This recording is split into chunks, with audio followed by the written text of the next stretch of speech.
Bonjour et bienvenue pour cette vidéo consacrée à évoquer le passage de Saturne dans le signe astrologique du Capricorne du 27 décembre 2017 au 22 mars 2020 et du 2 juillet 2020 au 17 décembre 2020 et ses conséquences au niveau mondial et individuel.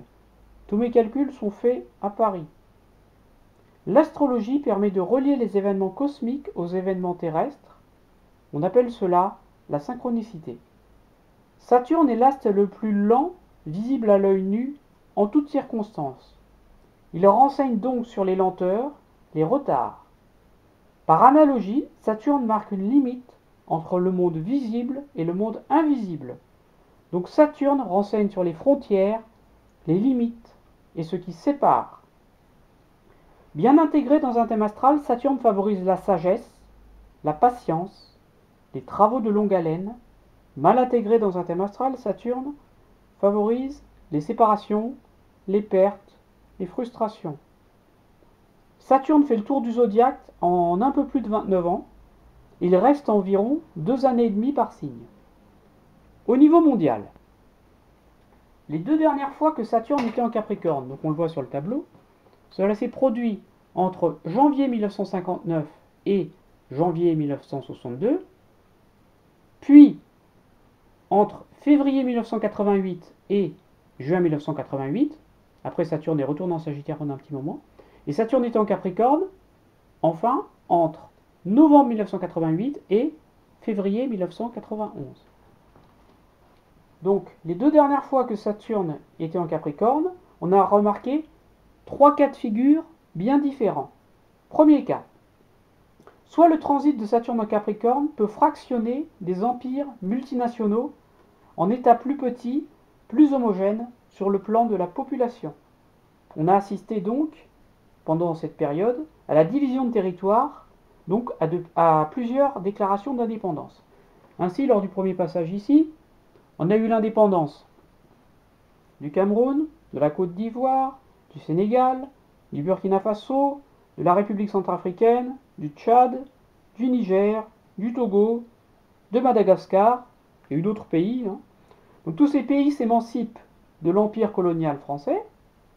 Le Congo belge prend son indépendance vis-à-vis de la Belgique. Le Nigeria sort de l'empire colonial britannique. Et la Somalie sort de l'empire colonial britannique et italien. On note aussi pendant la même période, en 1961, la fin de la République arabe unie. C'était une union entre la Syrie et l'Égypte. Donc à partir de 1961, la Syrie reprend son indépendance. Aussi, on a observé en 1988, lors du deuxième passage de Saturne en Capricorne, la chute du mur de Berlin. C'est intéressant car Saturne est le significateur accidentel du mur. Saturne, c'est ce qui sépare. Donc on a observé la chute du mur de Berlin lors du passage de Saturne en Capricorne, et ce même mur de Berlin a été construit quand Saturne était en Capricorne, en 1961. Donc ça, c'était intéressant de le remarquer. On a assisté aussi, lors de ce deuxième passage, au début de l'éclatement de l'empire soviétique multinational, avec un premier conflit armé, une guerre entre l'Arménie et l'Azerbaïdjan en 1988. À l'époque, c'était 2 républiques de l'URSS. On a assisté aussi à la déclaration d'indépendance de la Lituanie vis-à-vis de l'URSS. La Lituanie étant la première république de l'URSS à déclarer son indépendance. Et du même acabit, on avait aussi eu le référendum sur l'indépendance de la Slovénie vis-à-vis de la Yougoslavie. La Slovénie, étant la première république de la Yougoslavie, a déclaré son indépendance.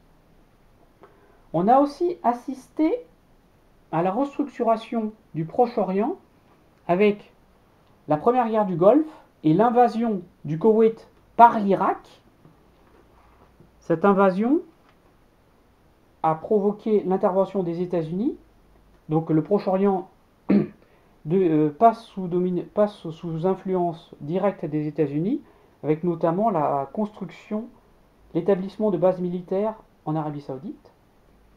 Donc ça, c'était le premier cas. Dislocation des empires, indépendance de pays. Deuxième cas de figure, pour le cas de Saturne en Capricorne, on peut assister à un renforcement d'un État national ayant une base existant déjà. En effet, on a assisté à la réunification de l'Allemagne, entre Allemagne de l'Est et Allemagne de l'Ouest, et à la réunification du Yémen, entre Yémen du Nord et Yémen du Sud. La réunification du Yémen marque la fin de la guerre froide au Moyen-Orient, et la réunification de l'Allemagne marque la fin de la guerre froide en Europe de l'Est. On a aussi, donc ça c'était le deuxième cas de figure, et le troisième cas de figure, le transit de Saturne en Capricorne peut favoriser une répression sévère si on a un début de révolution qui n'aboutit pas. Comme par exemple en Chine. En 1959, on a eu le massacre de Tibétains par la Chine lors de la rébellion. Donc la rébellion des Tibétains a échoué. Donc on a eu l'exil du Dalai Lama, hein, c'était à peu près à cette période. Et, toujours lors du passage de Saturne en Capricorne, on a eu le massacre d'étudiants chinois par l'armée à Pékin, à la place Tian'anmen. Donc là aussi, ça a échoué, hein. Donc 2 fois. Et lors du transit de Saturne en Capricorne, on a remarqué une grande famine en Chine qui a fait plus de 30 millions de morts, donc entre 1958 et 1961. Donc majoritairement pendant le transit de Saturne en Capricorne. Je ne l'ai pas mis sur ce tableau, mais la grande famine qui a eu lieu en Ukraine en 1931-1932 a commencé lors d'un transit de Saturne en Capricorne. Alors maintenant, que prévoir pour la période future, puisque je fais la vidéo en novembre 2017, que prévoir pour le prochain passage de Saturne en Capricorne de décembre 2017 à mars 2020 et de juillet 2020 à décembre 2020. Que prévoir? Alors me basant sur le passé, on peut prévoir la fin d'un empire multinational, comme l'URSS, comme la Yougoslavie, comme les empires coloniaux français, anglais. Le type de structure auquel je pense, donc pour 2017-2018 jusqu'en 2020, c'est l'Union européenne, car l'Union européenne est un empire multinational qui ne dit pas son nom. En effet, le résultat du référendum sur la Constitution européenne de 2005, qui a recueilli une majorité de non, n'a pas été respecté. Le transit de Saturne en Capricorne favorise donc la division de l'Union européenne en plusieurs États, le premier étant le Royaume-Uni, avec le Brexit, car il faut savoir qu'au moment où je fais la vidéo, le Royaume-Uni fait toujours officiellement partie de l'Union européenne, mais qu'il va prendre son indépendance, économique tout au moins, pendant le transit de Saturne en Capricorne. Et d'autres États risquent de suivre le Royaume-Uni. Par analogie, l'URSS et la Yougoslavie avaient une monnaie unique, au risque de voir le début de la fin de l'euro, la monnaie commune de l'Union européenne. Les problèmes de l'euro ne risquent de ne pas s'arranger du tout. Comme on assiste au début de la dislocation de l'Union européenne, on a deux possibilités. Soit, possibilité 1, un retour aux États-nations avec une monnaie souveraine, France, Allemagne, Pays-Bas, Pologne, etc. Soit, possibilité 2, une nouvelle division de l'Europe avec les États-nations qui se divisent avec du régionalisme basé sur le nationalisme local, un peu comme au Moyen-Âge. C'est ce qu'on voit émerger avec l'indépendance de la Catalogne, avec une partie française et une partie espagnole. On peut prévoir pour 2018 un rapprochement du statut d'indépendance en Nouvelle-Calédonie. La Nouvelle-Calédonie est actuellement une collectivité d'outre-mer française. Un référendum est prévu en 2018. On n'en parle pas beaucoup en métropole.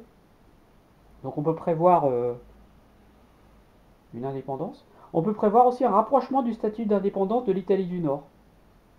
Encore plus que c'est actuellement. Et une demande d'indépendance de l'Écosse vis-à-vis du Royaume-Uni. Ainsi qu'une accentuation de la division de la Belgique entre la partie wallonne et la partie flamande. À l'heure actuelle, on peut prévoir la fin de l'Union européenne, mais il est difficile de savoir si ce sont les États-nations ou les régionalismes avec un nationalisme local qui vont dominer l'Europe. En Afrique, on risque d'avoir une accentuation de la tension au Cameroun notamment, avec la division encore plus marquée entre le Cameroun anglophone, l'Ambazonie, le Cameroun francophone, surtout quand le président camerounais, Paul Biya, aura quitté le pouvoir. En Chine, comme en 1989 et comme en 1959, s'il y a des troubles, on risque une répression violente, car le pouvoir communiste ne veut pas lâcher son contrôle absolu du pouvoir.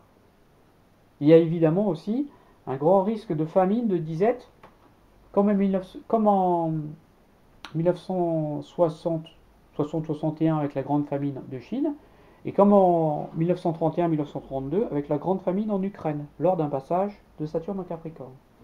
Enfin, au Moyen-Orient, on a un risque d'embrasement de la situation, comme en 1990, lors de la première guerre du Golfe. Maintenant, au niveau personnel, ça c'est au niveau mondial. Pendant le transit de Saturne en Capricorne, c'est le moment de construire des structures personnelles durables, le développement durable, la protection des espèces en voie de disparition, l'écologie vont être à l'honneur. Le transit de Saturne en Capricorne est favorable pour privilégier la qualité sur la quantité, l'authenticité et donc d'éliminer ce qui est artificiel au profit de ce qui est durable et solide. Dans un thème astral, plus Saturne est fort, plus le transit de Saturne est important. Aussi, les degrés précis de changement de direction de Saturne pendant son transit sont importants. Il s'agit, je l'ai marqué, des degrés 9 Capricorne, 2 Capricorne, 20 Capricorne, 13 Capricorne, 25 Capricorne, avec les dates associées. Donc si dans votre thème vous avez une position importante dans les degrés que je viens de citer, le transit peut être important. Après, il faut analyser le thème en détail pour préciser et croiser avec une autre méthode prévisionnelle, car les transits planétaires ne suffisent pas tout seuls, ils sont rarement efficaces tout seuls, voilà, pour être exact. Sur le plan des maisons astrologiques, les secteurs de vie, Saturne en transit va montrer le secteur de vie dans lequel on a un ralentissement, ce qui peut être bénéfique pour tout travail de longue haleine, mais si la maison astrologique est faible, le transit de Saturne peut fragiliser la maison astrologique en question. Mal vécu, le transit de Saturne au Capricorne peut pousser à s'isoler dans la maison astrologique en question. Sur le plan relationnel, le transit de Saturne au Capricorne est plutôt bénéfique pour les personnes qui s'entendent bien. Les liens peuvent se renforcer, un mariage, une légalisation d'union est dans ce cas bénéfique. Le transit de Saturne au Capricorne est plutôt difficile sur le plan relationnel pour les personnes qui s'entendent mal.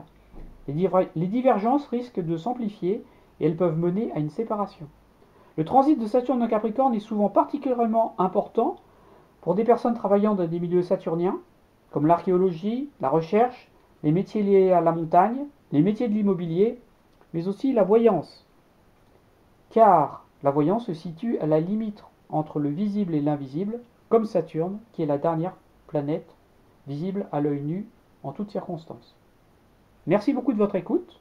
N'hésitez pas à vous abonner à ma chaîne YouTube. Au revoir, à bientôt.